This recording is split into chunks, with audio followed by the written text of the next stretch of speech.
So hello there, welcome to a new video. Today I'm going through a fantasy football league thing that I did.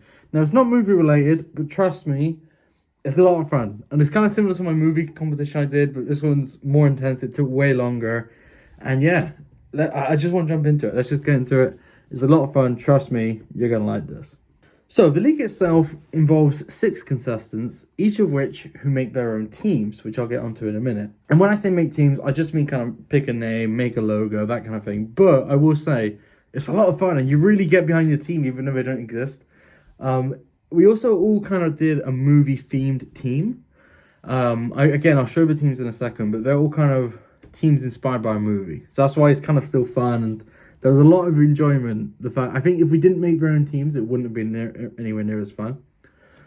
The league itself, though, is each week you pick a team who's playing on the weekend, right, in the Premier League. So you go, okay, Liverpool playing Wolves, I'm choosing Liverpool.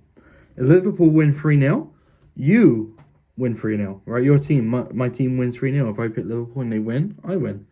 If I pick Liverpool, they draw 1-1, you draw 1-1. Now, you may be saying, what's the catch here? Surely you're just going to pick Man City every time. No. You're only allowed to pick each team once, okay? You're not allowed to repick a team for the first 20 games, right? First 20 games, you can only pick each team once. So, you know, come week 20, every single contestant has picked every team once. Past week 20, because obviously there's then 18 more games, you're allowed to repick every team, but you can only repick them once, right? So by the end of the season, you've picked every team once. We had a rule that you couldn't pick Man City twice, so you only get one Man City card each year. And then that means after the final game, there's kind of one team you didn't choose again. It was kind of up to you then, so you had a choice on the final day. But really, it's just each week you pick a team. Obviously, again, you're not allowed to pick a team twice before week 20. And then, yeah, it really made it a lot of fun, though. It really did. Also, spoiler alert, half the team don't even watch football. They don't even like football. They kind of hate football, honestly. But there was something about kind of like, you didn't need to know football. You were just picking a team, if that makes sense. It's not like fantasy football where you pick your players, blah, blah, blah. This was different, and it was a lot of fun. So going on to the teams themselves, I had the Nassau City Raiders, the Raiders. Great logo. I love the team, based on Black Sails, or inspired by Black Sails. And yeah, great team. That was my team. The next contestant was Sarah, who chose the Greybeards of Hobbiton, right? Greybeards of Hobbiton, Lord of the Rings. You get it.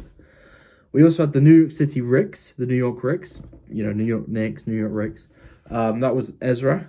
Jay chose the Black Mesa Ball Squids. I'll be honest, I don't know what that is. I think that's from a video game. I'm not sure. That's the only non-movie one. Chris, my boss, chose the Church Road Apostles. That's also not a movie one. That's just, you know, Church Road Apostles. What can I say? We had the Birds of War, which is from Always Sunny. Great logo. As you'll see in the video in a second, they did not do too well. They kind of stunk. But I feel really bad. And that was Lewis. And Lewis was the final person. So that's all 6. So we have the Raiders, the Ball Squids, the Birds, the Greybeards, the Apostles, and the New York Ricks, right? And from this moment onwards, I will not be referring to any of my co-workers by their name. It would just be by the team. Because that's how we did it. For example, when Sarah would pick Arsenal, she wouldn't go, can I have Arsenal? She would go, the Greybeards were like Arsenal. It was just like, I don't know, it was just fun. So yeah, from this moment on, I'm just referring to the teams as if they're real teams. You know, it kind of has to be done. So obviously I'm not going to go through week by week, fixture by fixture, but I'm just going to go through some of the big moments. And there was there was a lot of excitement. For example, week 1, the Ricks started with a big 5-1 win against Aston Villa, which was, you know, a risky pick to be honest, but they did very well. Week 1 was, funny enough, no one lost in week 1. It was a lossless week for everybody. No one lost. There was like 4 wins and 2 draws for everyone. So that was a lot. That was very exciting. In week 2, the Apostles had our first loss, though, losing 3-1 to West Ham. And in week 3, we had our first head-to-head. There was a lot of these head-to-heads throughout the year, but we had our first one where the Ricks played the Raiders. And as the owner of the Raiders, I'm sorry to say, the Ricks won 3-1. As we progressed, though, we found out that the Apostles did not have a good start. They lost 3 of their first 5 games. So they did not get on well. And in week 6, the Greybeards won 8-0 against Sheffield. So that was the biggest win of the whole season. So yeah, as you can see, the table started to kind of form. The people at the bottom kind of start to get a bit further away. Still close, but, there's starting to be a gap here and there. The Ricks then, in a head-to-head, beat the Greybeards 2-1 in week 7, which I will say the 2 head-to-heads I've mentioned are huge, are very huge in the later stages. So that is big. It is also worth mentioning that around week 7, we had the infamous Birds of War streak. Now, starting week 7, this was a 10-game streak where the Birds did not get one win. They had 2 draws and 8 losses consecutively. Now, you may be thinking, how is that even possible? He must have just not known what he was doing.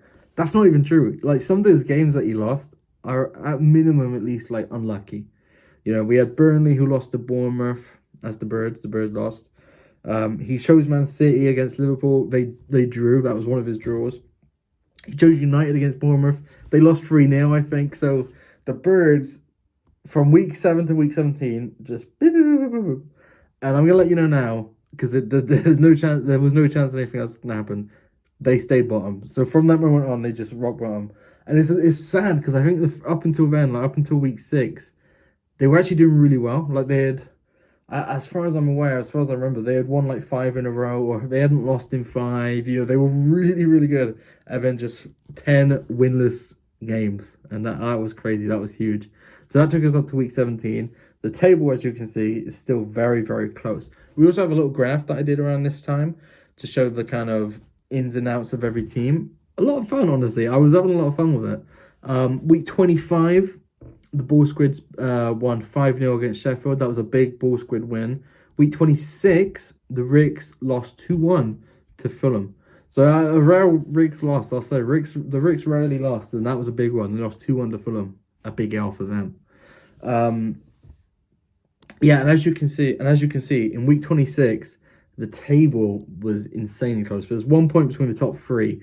And we only had 12 games left, so things were really heating up. Obviously, there was also an interesting thing of like, which teams do you keep? Do you keep your Man United, your Liverpools, and your Chelseas until the final weeks? Do you use them sporadically? Do you use all the good ones at the start and try and get a gap, and then hope that your Bournemouths and your Wolves can pull you through? I don't know. Everyone did it differently. I kind of tried to keep my good teams till the end.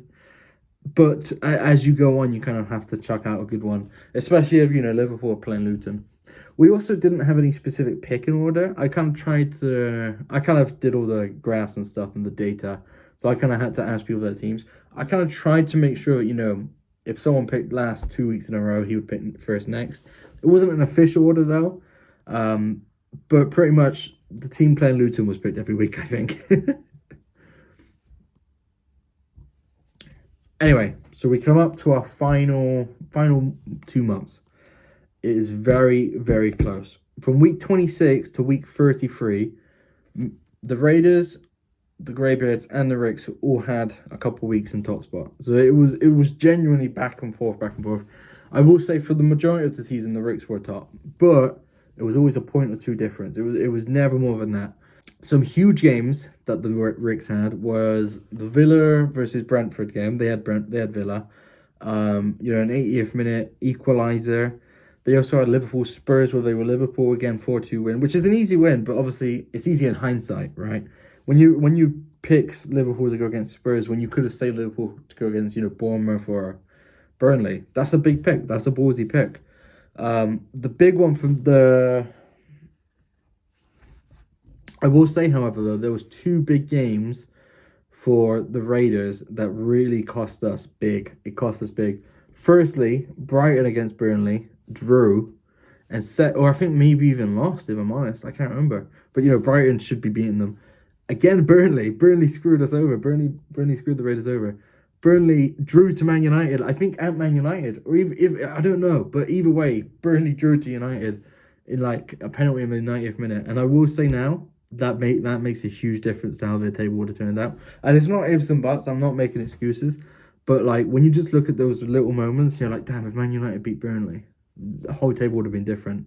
It does suck. But let's get on to the final moments. So, week 35 and week 36, the table is very close. We're talking, it's 2 points between the Ricks and the Raiders, and the Greybeards are a point behind the Raiders.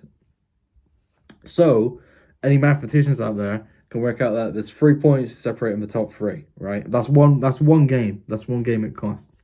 Going into week 37 was huge. The Ricks have gone for Wolves against Crystal Palace, and they have gone for Crystal Palace. So they've chosen Crystal Palace. The Greybeards were forced to go for Brighton, who were playing Newcastle, because their other choices were chosen by other people. You got to remember, at this point, we only have like 2 teams left each, so we don't have many options. And the Raiders had gone for Aston Villa versus Liverpool, and they had Aston Villa, right? On the Saturday, Crystal Palace beats Wolves. Greybeards draw to Newcastle, right? Meaning that the Greybeards they cannot win the competition. The only way that the Ricks are not champion is if Aston Villa beat Liverpool on Monday, which was a couple of days after, and then on the final day, the Ricks lose and the Raiders win. That's the only way that the Raiders are going to stop the Ricks from being champion. So the game starts. The Raiders concede a very early goal, and when I say Raiders, I mean Villa. The Raiders concede a very early goal to Liverpool, right? Catastrophe. But then, bam, out of nowhere, the Raiders score, right? They score, nice and easy. Sadly, though, they go 3-1 down, right? 3-1 down, surely all hope is lost. Then, 80-something minute, 3-2. Then, 89th minute, 3-3. And then, in like the 91st minute, Diaby's going through. The Raiders are about to score. If they score, there's a chance of winning the league. And Alisson saves it. And it ends 3-3. Meaning that the Ricks have won it. The Ricks won. They were champions. Fair enough. I get it. I will say there was a final day, even though the kind of positions were, the champion and the bottom was kind of locked in. There was a chance the Greybeards could overtake the Raiders. And both mine and Sarah's choices meant that we played each other. So the Greybeards were Burnley. The Raiders were Nottingham. And thankfully, the Raiders stuck through. They won the game, and they stayed second, which, is a shame because we were really fighting. Fun fact, and this is not a joke or me not trying to, again, I'm not making excuses, but the Raiders didn't actually lose a game in 2024 at all. Our last loss was when United lost to Nottingham. So we actually had like 18 games unbeaten, and we didn't win. So fair enough. The Ricks did a Man City, I guess. 1 point in it, devastating, because the Ricks had they had to go to Sheffield on the last day, so they actually lost the last day. So had Aston Villa beat Liverpool, we would have done it. That's very annoying. However, a few stats: the top 3 teams all had 22 wins. Very interesting.